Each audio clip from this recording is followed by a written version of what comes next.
So here is my first day in class. So I go to school. In the class, we sit like we were like 30 people in a class, 25, 30, all from different nationalities, like from all over the world. None of us knew a word in Dutch. A teacher comes in. Guess what language they teach in? Of course, Dutch. A teacher enters the class and they speak everything in Dutch. Like, you look at each other like, what are they? What is she talking about? But she couldn't speak any other language, because even us in class, each one of us was speaking a different language. And English speaking people have this mentality. I'm sorry to generalize, but most people who speak English assume that everybody speaks English. That is not true. Most people don't actually speak English. Some people don't even know a word in English. So in class, teacher comes and everything is, he speaks. It was a she. She was teaching us in Dutch, like 100%. Everything was in Dutch.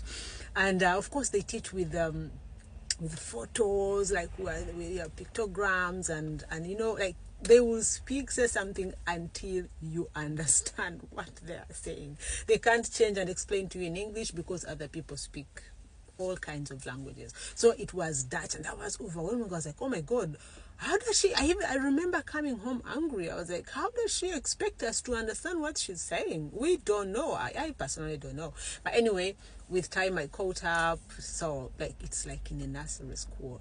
You learn from A, B, C, D, like alphabet in Dutch. You learn counting from 1 to 10 in Dutch. You learn this is a cup, this is a plate, this is a this is a whatever, name it, this is a book, like in a nursery school. But it was interesting. And they teach, of course, with photos. If you don't understand something, there are always photos next to every word, every sentence, and it makes the learning process really faster. And so I studied Dutch for 2 years, non-stop, like intensive, like going 4 days. I remember I was going 4 days a week, 4 half days a week, 2 years. And I had acquired enough Dutch to speak on the street, but it wasn't enough like I could have a conversation in Dutch completely, no, but I could understand 60%, and I could speak 40% after 2 years, like 40% speak and 60% understanding. And I was like, okay. But while I was learning the language, I was working. And I can say I've been lucky that the jobs I do have been inspiring me to, learn the language or go back to school. So after that 2 years, I was like, because the first